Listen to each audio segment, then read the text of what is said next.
Today, midday, wonderful dancing sun on the sea below the balcony.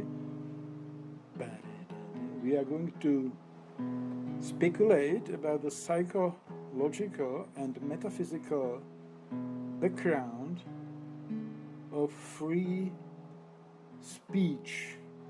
Okay. Since I was,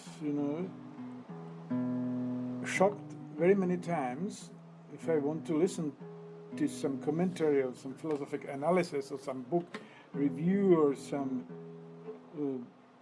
news in a kind of documentary style from some beautiful part of the earth. Recently, practically all, if not all, the majority of the speaking voices are artificial intelligence voices. Maybe it got easy to do, and maybe nobody wants to read it or speak it freely, or they feel that they are not competent to speak in such a kind of perfect voice as the artificial intelligence can do. This is one way with which I am very dissatisfied because I find it ugly and disgusting, and I immediately turn it off regardless of what is the subject. Even though if the subject matter would really interest me, I cannot stand it. The style is so disgusting that I have to turn it on. I rely in this act of silencing the nonsense, artificial intelligent voices, on Adorno and Nietzsche. Adorno has somewhere said that in this time of his 20th century, second half, he already felt the situation that you cannot trust the public media.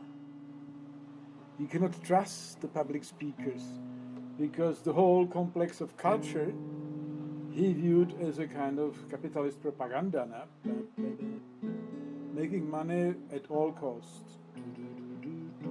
And he said the last resource you can rely on is your taste of style.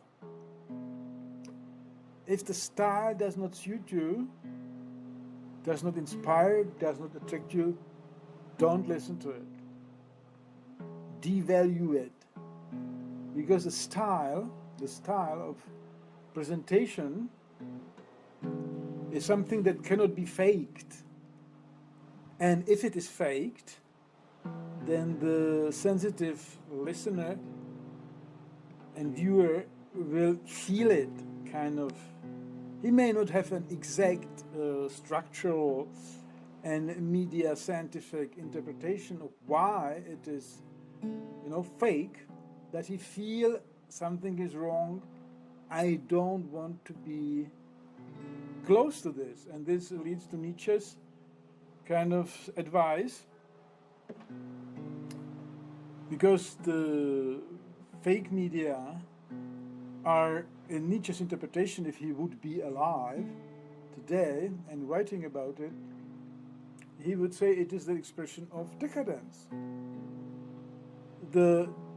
The whole modern kind of gender and political correctness and all that stuff is expression, he would say it is an expression of the resentment of the decadent strata of society. They want to force their illness and weakness and decadence upon the majority, okay?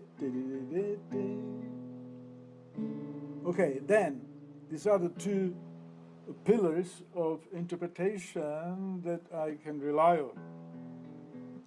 So we have done away with the artificial intelligent voices, and I will also give you the structural, linguistic, and rhetoric, and psychological and metaphysical analysis of it in a short moment. The second mood in which I do not like to listen to even very much interesting analysis of some current problems, is a free speech that is surprised by itself. Speakers, readers, knowers, wise men who are not used to speak in the public, nevertheless are honest enough to say, I'm not going to make it with artificial intelligence because I want to be spontaneous. And they start, and they go on. They are brave, but nevertheless they cannot do it in a way that it would be pleasant and kind of inviting and opening the deep field of the speaker's knowledge and wisdom to the listener. Because it is like you would read a fairy tale to a child, and you would, every second sentence you would stop and say, and then you would start again, say, there, yes, there was a dragon, and the dragon was, he was very, the dragon was big, yes, okay, yes, well then, and, excuse me, then there was a knight, the knight was very good, and so, no, the children would say, fuck you, what's this?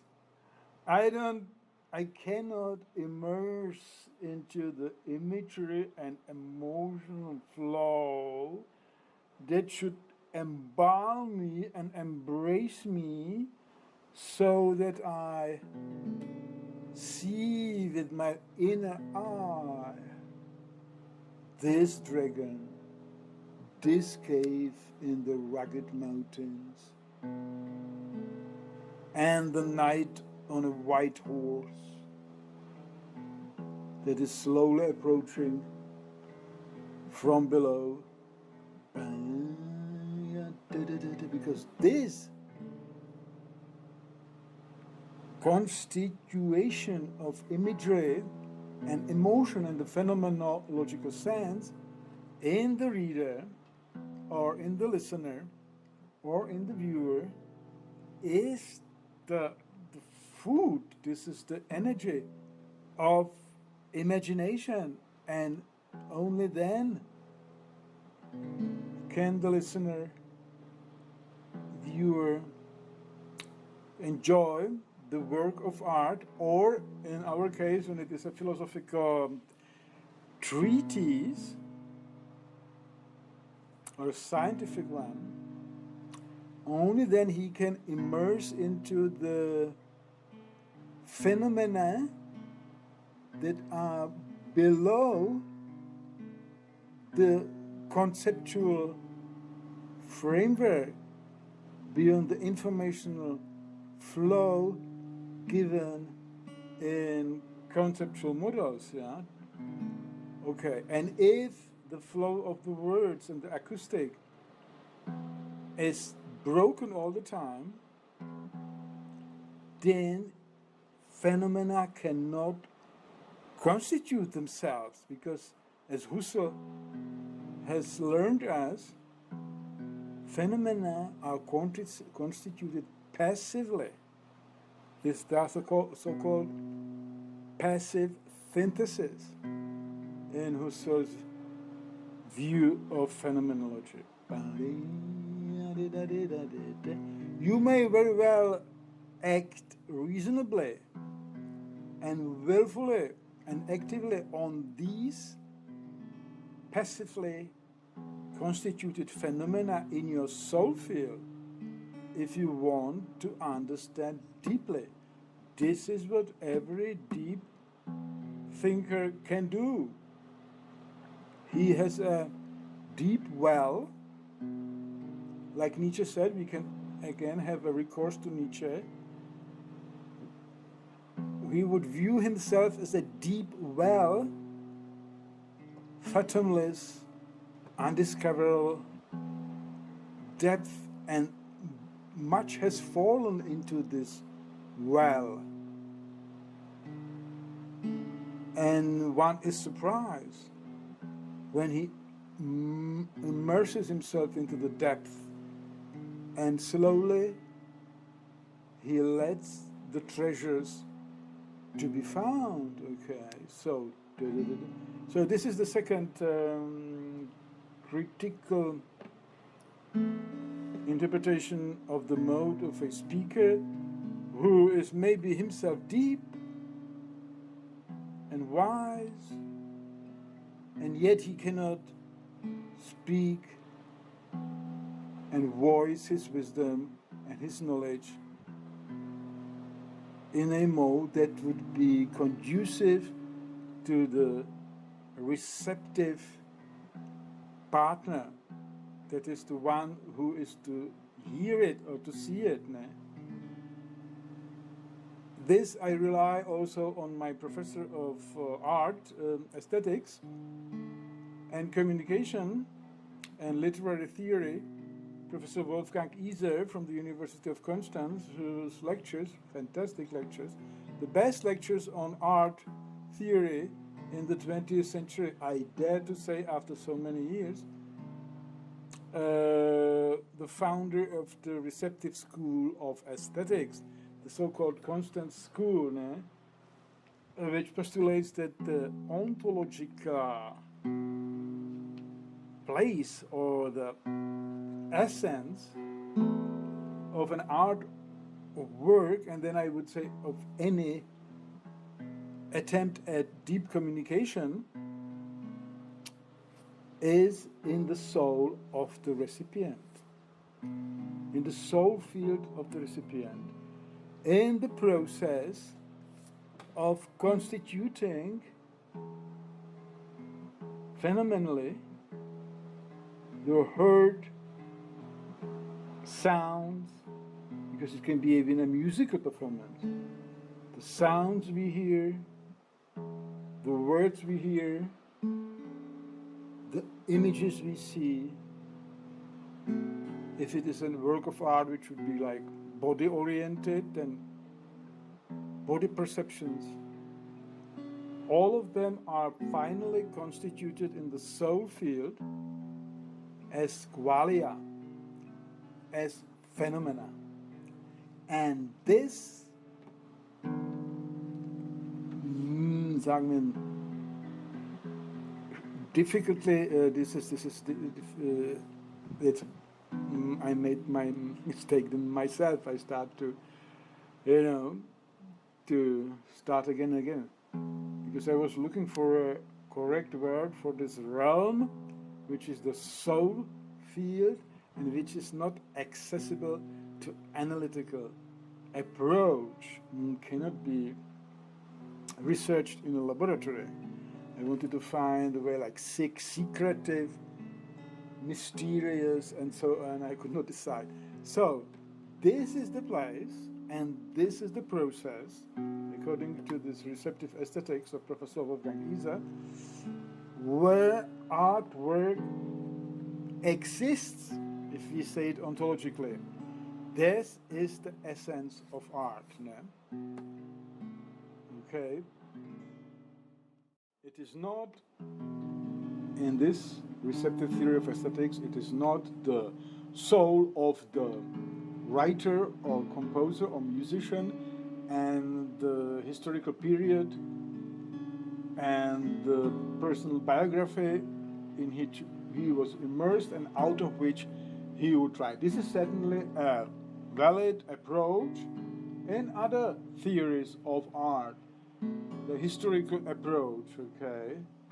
When you want to learn from the study of history and the characters in the history and political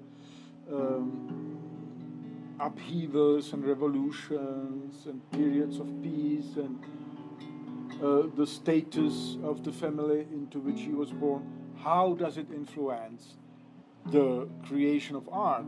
Okay, historical approach to art. But not in the biocentric phenomenology and not in the receptive theory of aesthetics that are both based on phenomenology, on the experience of art, not on production. Another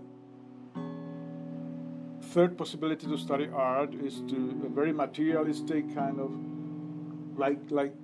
more or less technology of art, like out of which it is made. Material study, like you would take Van Gogh painting and say how many grams of yellow and how many grams of green color or powder was used to create this sunflower field of Van Gogh, or how many tons of marble were used to erect a huge statue for some dictator, and so on. This is a material technology study. We can dismiss that. In biocentric phenomenology, we concentrate on the phenomena, or the experiences. And the work of art then is focused on as it flows in the mode of reception. You sit, you read a book. Okay. Good books should be read continuously. You should be fascinated by the content, the imagery that is constituted in your soul as a reader. Iser has written two big books. One is The Act of Reading, and the other is The Implicit Reader. The implicit reader, you must become the implied or implicit reader. The reader for whom the author is leaving traces in the text, structural, signs, to constitute the best possible meaning, individual meaning, that he intended. That's why he was writing for this reader, for this best possible reader, implied reader. And the way you do it is an act of reading that Iser looked into phenomenally, structurally, and anthropologically. About that, I have other speeches here. Now, we return back to our criticism of today's 2025 speeches on YouTube, whatever is the subject. I personally am disgusted with the artificial intelligent voices, because they are inhuman, basically. They are machines. That's why all is fake. The intonation, rising and falling, pauses of the voice, color of the voice, do not express any soul experience or felt emotion or discovered meaning of any speaker, human speaker. These are algorithmic programs that fake something like that, and they are on a loop. They continuously repeat themselves, and to a sensitive listener, it is disgusting, because you immediately notice the lack of life in it and kind of ideological pressure that you should listen to something which is nonsensical, because the intonation is not congruent with the meaning. It cannot be, because these are two correlated software programs. So the voice raises there where you would expect it to fall, a pause. And if you take again the third level, the talking head, artificial intelligence produced, you cannot say constituted, constitution is reserved to phenomenal processes. Production is reserved to machine processes. Okay. So it is produced again artificially, and it has the same problem in it. The facial features are moving, the mimicry, the muscles of the face, raising eyebrows, and so stuff like that. Squinting the eyes, okay, and having some tension in the lips and stuff. All fake, because it is again a running algorithmic program which has no relation to the voiced meaning and lived emotion of the speaker, and it can never be mastered because there is no human being behind it. Yeah? Okay, so this is what I am disgusted with, and I immediately turn it off. I mean, if you want to have a vivid example, like you would like to go to a Van Gogh exhibition and admire his blue and green in the painting, the sunflower field or whatever it's called. Okay, you come there, you pay your money, you enter, and immediately 2 robots are starting to paint your face with large, thick brushes, yellow and green, in a rhythm that you are shocked completely, and it goes on and on and on and on and on. You run away. Okay, because this would be congruent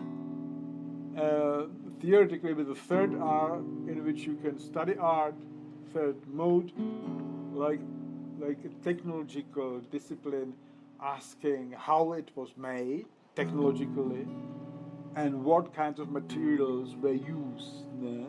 So it's how much yellow paint did Van Gogh use to do this painting? How much green? How thick is the layer? If you would give this task, unfortunately, to an artificial machine that would be as a guard, put into this museum, it could happen that it would answer honestly, stupidly. Emotions are not there. He would perform logically the task that it was given, and they would scrap down all the paint from the canvas and weight it exactly to the gram. And then you come in the morning as a director. Good morning, Mr. Smith. We have solved your question. The painting of Van Gogh, which you call Sunflower Fields, contains 75 grams of yellow paint and 115 grams of green paint. The robot would present you 2 glasses with this powder, and you could shoot yourself because the picture would be destroyed.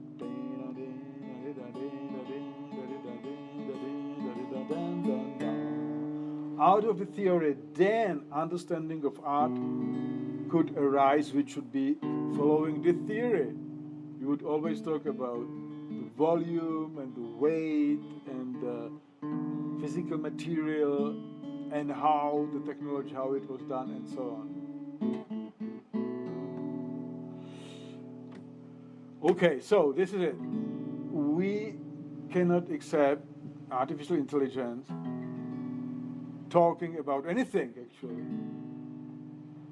This we are disgusted with. The second mode I am criticizing here is a mode of wiser men, of maybe even deeper thinkers, who feel like I feel. They don't want to use artificial intelligence, and I give them credit for that. But they are not informed, that's why I do this speech, about the metaphysics of an inspired speech. And that's why I have delved into it in detail, so that speakers like that can leave behind all the uncertainty, all the acoustic, obstacles of starting again and again and again. Oh, you see, you mean yes, this is a lion. Yeah. Oh, okay. This animal is a lion. Okay. I would say that. Don't you? The lion is in the zoo. Okay. Nothing can be experienced by the listener that is fluid, that is conducive to the visual imagery and emotional, constitution of a world in which a lion stands behind the bars in the zoo and looking sadly maybe into your eyes because you have transformed him into a kind of material stuff that has to be guarded, and you can raise money on him. So what? The metaphysics is simply to understand that concepts that you use when you are uncertain and when you speak under pressure and when you want to defend a certain view, you use concepts because they are ready-made. And in this field, you know yourself quite well and you know all the discipline. But you should know that concepts are without time and without space. As I have indicated, concepts are made by abstracting all the phenomenal individual qualities, valia, all the individual phenomenal experiences from perception. This tree over there stands on the horizon of the slowly heaving, moving sea waves that stretch until Africa. Another one over there is an olive tree, a large olive tree, and stands on the brown, dry ground. In the background there are rocks off the shore, and it is a kind of, almost adventure movie opening style, the scene. The third tree is close to my balcony. On the left side, it is an eucalyptus tree, and it is high, and it is moving in the soft wind, and its leaves are gentle, and on the background you have blue sky and white clouds, and there is a certain pastoral, biblical even, feeling in it.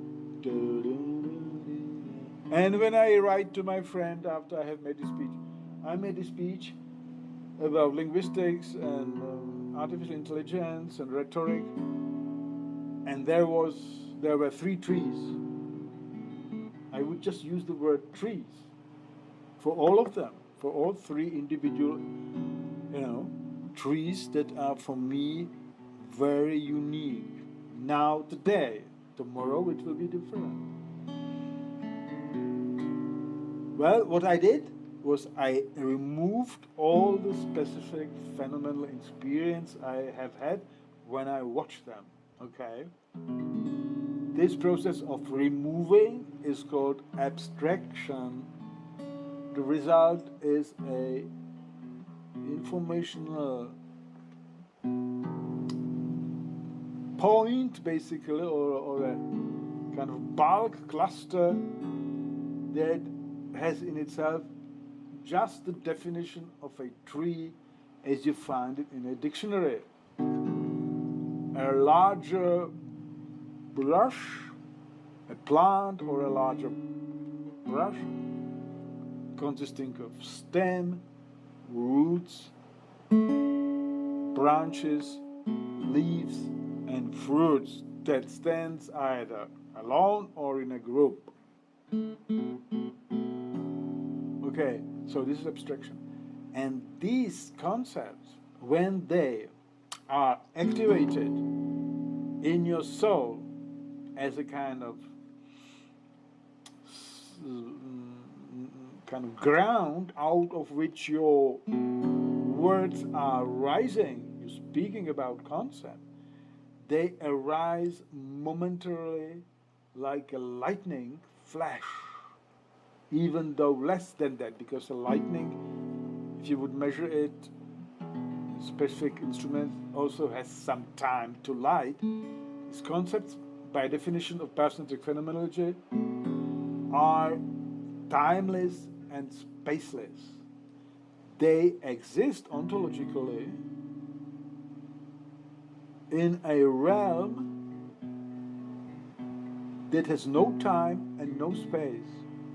Suddenly the dictionaries in which you find them and the textbooks of physics or whatever that they are, mathematics and whatever, any scientific discipline is taught as a conceptual discipline.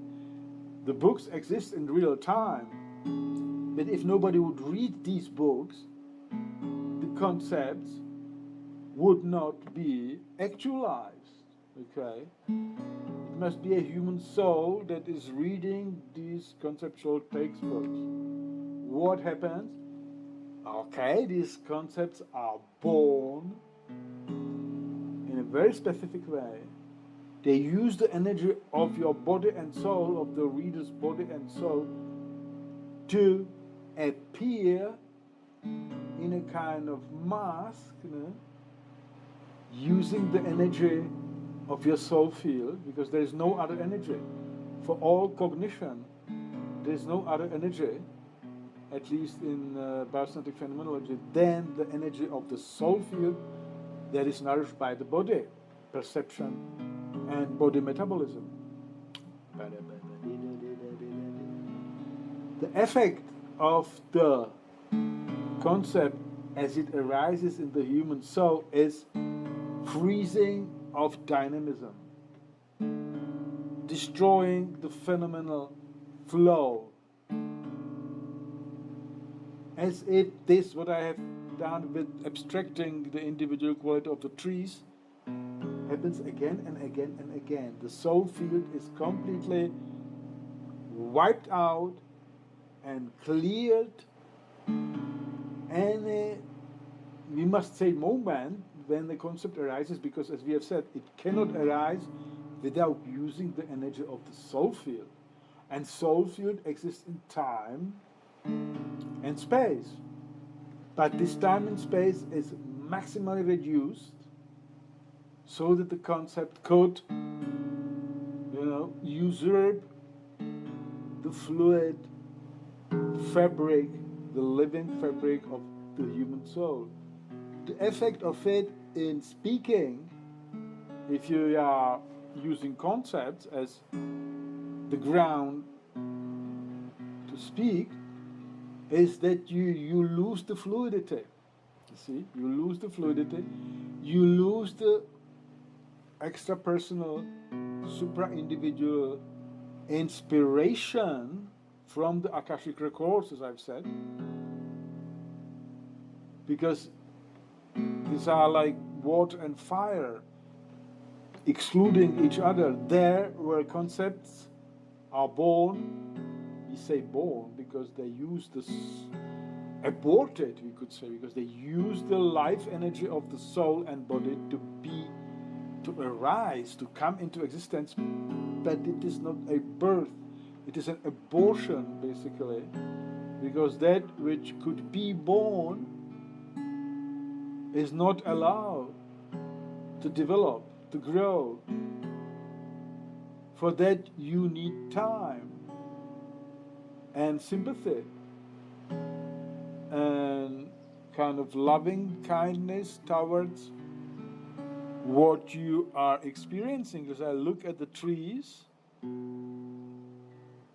they can really become phenomena in my soul because I don't hurry, and then I don't jump with my eyes somewhere else. I defocus my eyes so that I can see the pattern of the waves as they are running behind the trees. I have a peripheral vision of all of the sky, the sun, and so on. This is constitution of phenomena. When you are under pressure, competition of speakers in some, scientific congress and stuff like that, you don't care about this at all. You drink a coffee, smoke a cigar, and say, shit, I have to read it at 15:45. I have 15 minutes to get my grant. And then you have worked for a week on a condensed text, and you come there and you shoot it down monotonously because you want to press as much as possible of scientific words and termini of your discipline into that sound. And all other guys and ladies who are work in the same field don't even listen to you.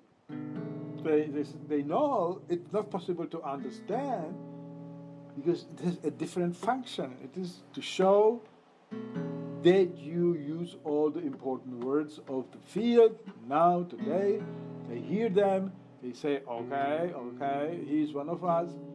Let's don't overthrow him. When he finishes, we shall clasp, and then it is our turn, and he shall also award us a recognition.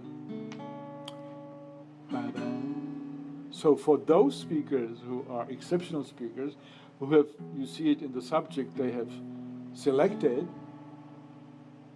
do not lose the effect of your speech by hurrying and being afraid that if you lose yourself in digressions and if you lose yourself in honest description of what you are experiencing when you talk about this subject, don't fear that you will lose. You must fear. You will lose all those who just want to make a sign in their philosophic diary. I have listened to this. Okay, this is finished. But you will lose the few deep thinkers and speakers who really want to go with you on your individual journey of discovery. And if you are an honest, deep seeker of wisdom, these are actually the only ones that will accompany you, that will inspire you. So why not forget the rest? And then, because the concepts will stop, fracturing your fluid soul field, you will be able to hear and feel and see inspirations and visions and meanings will constitute in front of your inner eye that you maybe have never expected as you started the speech. Many discoveries in this realm are aborted by the fear of the speakers and researchers that they will not be effective, that they will not keep, the program, the line, and they don't allow for the inspiration and digression. But you should know that once you have managed to dissolve these fears, that's why even a scientific work, academic work, can become a meditation. personal development, character development, because you will say, okay, I want to get deep to this problem understanding. And in this way, when I open my soul field, I get such deep insights that I could never think about them, analytically. So don't be afraid.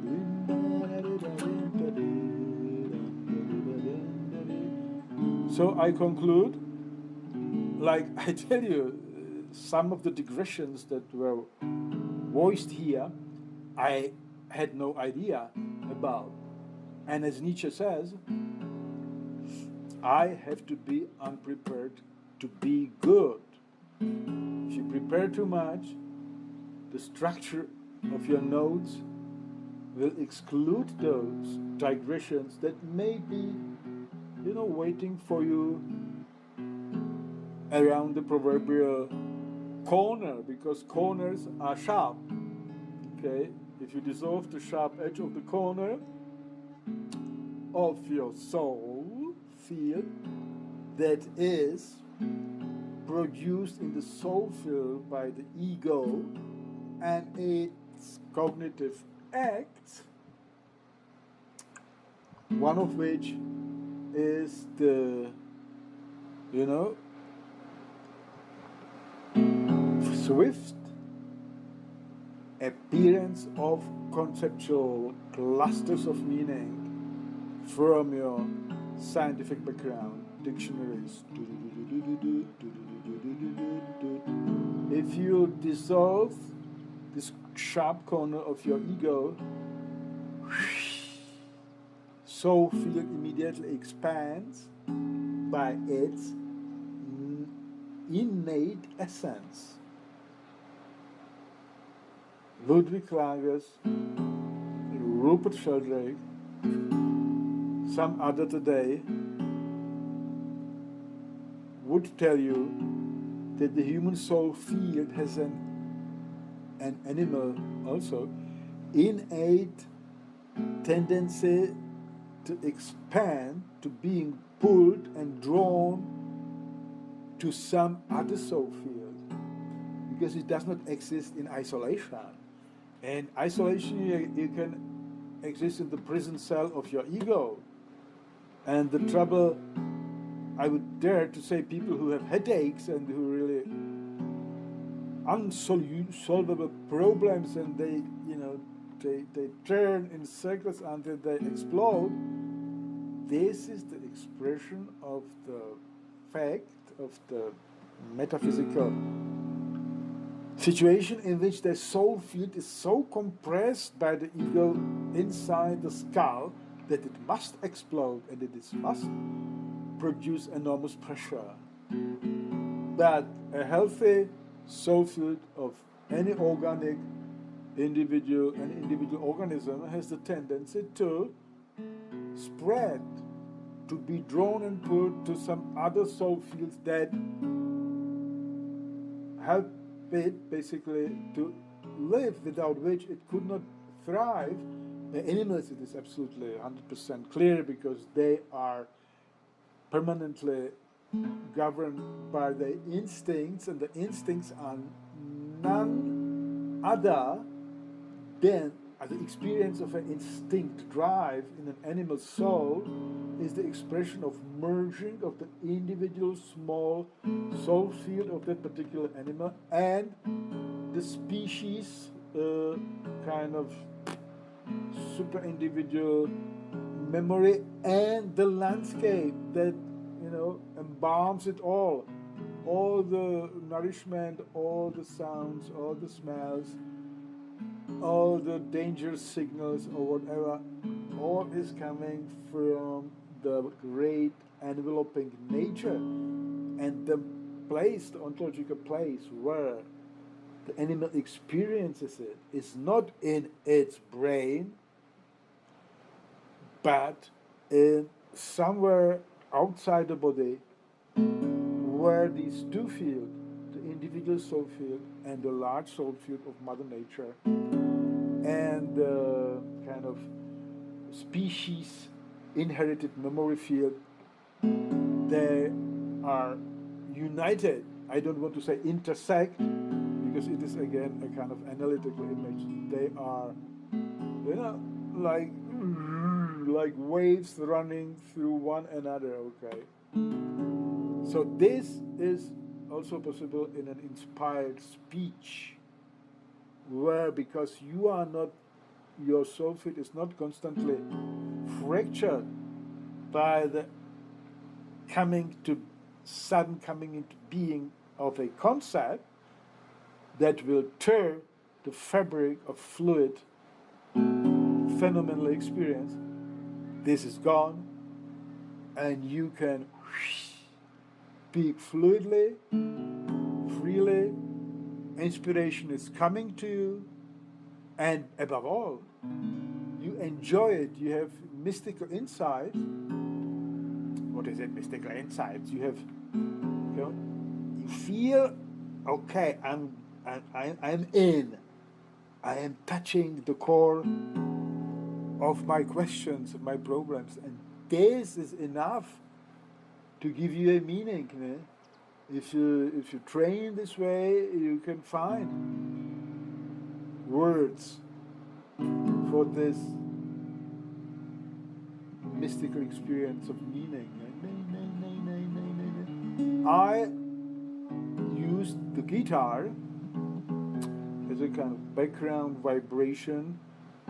Now I sit on the balcony, legs on the railings, guitar on my stomach here, the neck of the guitar directed now to the sun. And the vibrations help me to stay in flow. Okay? So this was all today. First, I gave a linguistic and rhetoric analysis of artificial intelligent voices, why they are so disgusting.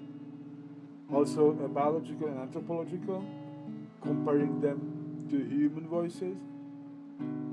Then I have given a linguistic and psychological analysis of speakers who have something important to say, who are wise, but they don't master the rhetoric method of fluid speaking, inspired speaking. And then I gave you a metaphysical background for all of this.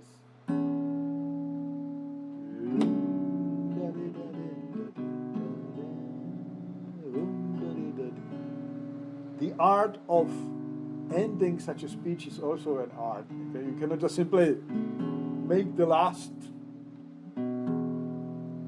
tone vibrate through your chest and stand up and, go washing. Or, look at your emails. I will finish in a kind of pleasant way for the listener, and then I will stay and play just for myself and feel what happened